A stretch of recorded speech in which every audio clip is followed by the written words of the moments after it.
American president തെരഞ്ഞെടുപ്പിൽ നിന്ന് Joe Biden പിന്മാറില്ല എന്ന് വൈറ്റ് ഹൗസ് വ്യക്തമാക്കുന്നു.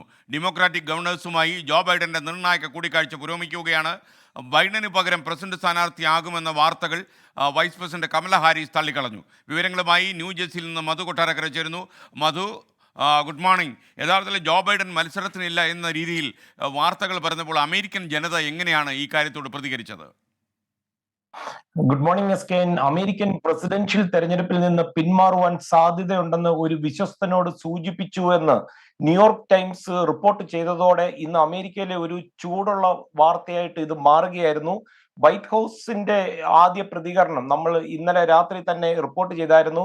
ഇന്ന് വൈകുന്നേരം മാധ്യമ പ്രവർത്തകരോട് സംസാരിക്കവേ White House press secretary Karine Jean Pierre പറഞ്ഞത്, രാവിലെ വൈറ്റ് ഹൗസിലെ വെസ്റ്റ് വിംഗ് പരിസരത്ത് നല്ല ആരോഗ്യത്തോടെ ജോ ബൈഡൻ നടക്കുന്നത് കണ്ടുവെന്നും തെരഞ്ഞെടുപ്പിൽ നിന്ന് ഒരു കാരണവശാലും ബൈഡൻ പിന്മാറില്ലെന്നുമാണ് പറഞ്ഞത്.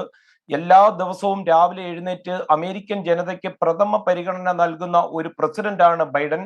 ഈ തെരഞ്ഞെടുപ്പിനായി നന്നായി പണിയെടുക്കണമെന്ന് ബൈഡൻ അറിയാമെന്നും അമേരിക്കൻ പ്രസിഡന്റുമാരൊക്കെ കഠിനാധ്വാനികളാണെന്നുമാണ് കരീൻ പറയുന്നത്. അതേസമയം നേരത്തെ എസ്കെൻ സൂചിപ്പിച്ചതുപോലെ ഇന്ന് സമൂഹ മാധ്യമങ്ങളിൽ ഇന്ത്യൻ വംശജയായ vice president Kamala Harris Joe ബൈഡന് പകരം മത്സര രംഗത്ത് ഇറങ്ങണമെന്ന് വലിയ തോതിൽ ഒരു ആവശ്യം ഉയർന്നിരുന്നു. എന്നാൽ അത്തരം ആവശ്യങ്ങളും വാർത്തകളും കമല ഹാരിസ് പിന്നീട് തള്ളിക്കളഞ്ഞിരിക്കുകയാണ്. ഞങ്ങൾ ഒരുമിച്ച് ഒരിക്കൽ ഡൊണാൾഡ് ട്രംപിനെ തോൽപ്പിച്ചു, ഇനിയും ഞങ്ങൾ ഒരുമിച്ച് തോൽപ്പിക്കുമെന്നാണ് കമല ഇതിനോട് പ്രതികരിച്ചത്.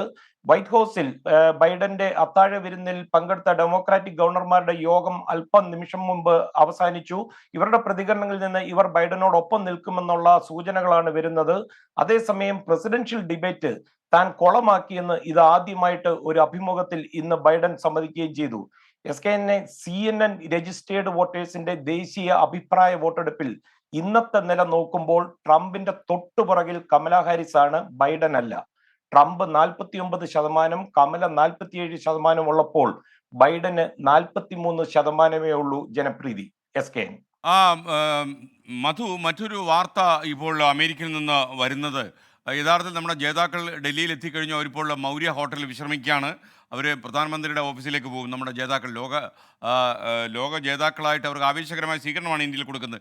എയർ ഇന്ത്യ വിമാനത്താവളത്തിൽ അവരുടെ പേരിൽ തന്നെയുള്ള ഫ്ലൈറ്റിലാണ് അവർ വന്നത്. എന്നാൽ ഈ ഫ്ലൈറ്റ് ഷെഡ്യൂൾ ചെയ്ത യാത്രക്കാർക്ക് പോകാനുള്ള ഒരു പാസഞ്ചർ ഫ്ലൈറ്റ് ആയിരുന്നെന്നും ആ ഫ്ലൈറ്റ് ഇവർക്കായിട്ട് എക്സ്ക്ലൂസീവ് ആക്കി മാറ്റി യാത്രക്കാരെ വലിച്ചു എന്നുള്ള രീതിയിലുള്ള പരാതികൾ ഉയരുന്നു. അതിലെന്തെങ്കിലും വാസ്തവമുണ്ടോ? SKN ന്യൂജേഴ്സിയിലെ ന്യൂയോർക്ക് എയർപോർട്ടിൽ നിന്ന് ഡൽഹിയിലേക്കുള്ള വിമാനമാണ് പെട്ടെന്ന് മാറ്റി നമ്മുടെ ഇന്ത്യൻ താരങ്ങളെ ഡൽഹിയിൽ എത്തിക്കുവാൻ വേണ്ടി സ്കെഡ്യൂൾ മാറ്റിയത്. ഇത് സംബന്ധിച്ച് സമ്മിശ്ര പ്രതികരണങ്ങളാണ് വന്നിരിക്കുന്നത്. യാത്രക്കാരിലെ ബഹുഭൂരിപക്ഷവും ഇന്ത്യ ലോകകപ്പ് നേടിയ ആ സന്തോഷത്തിൽ ഇത്തരം ഒരു കാര്യം അവർക്കതൊരു ബുദ്ധിമുട്ടില്ല, എന്നാൽ ചിലവരെ കൃത്യസമയത്ത് എയർ ഇന്ത്യ അറിയിച്ചില്ല എന്ന പരാതിയുണ്ട്. Director general of civil aviation എന്തായാലും ഇത് സംബന്ധിച്ചുള്ള ഒരു വിശദീകരണം എയർ ഇന്ത്യയോട് ആവശ്യപ്പെട്ടിട്ടുണ്ട്. കാരണം ഒരു സ്പെയർ വിമാനം ഉണ്ടെങ്കിൽ മാത്രമേ സ്കെഡ്യൂൾ നിയമപ്രകാരം മാറ്റാൻ പറ്റുള്ളൂ എന്നാണ് ഈ സിവിൽ ഏവിയേഷന്റെ നിയമം. SKN. Okay, thank you. Madhu കൊട്ടാരക്കരയാണ് വിവരങ്ങളുമായി നമുക്കൊപ്പം ചേർന്നാൽ. ജോ ബൈഡൻ മത്സരരംഗത്തുണ്ടാകുമെന്ന് ഏതാണ്ട് ഉറപ്പായി. ഇപ്പോൾ സമയം 8 മണി കഴിഞ്ഞ് 13 മിനിറ്റും 55 സെക്കൻഡും. ലോകത്തെവിടെയായാലും ഏത് സമയത്തും 24 വാർത്തകളും ഓഗ്മെന്റഡ് റിയാലിറ്റി പാക്കേജുകളും എക്സ്പ്ലെയിനറുകളും വിശദമായി കാണാൻ ഞങ്ങളുടെ യൂട്യൂബ് ചാനൽ നിങ്ങൾക്ക് സബ്സ്ക്രൈബ് ചെയ്യാം.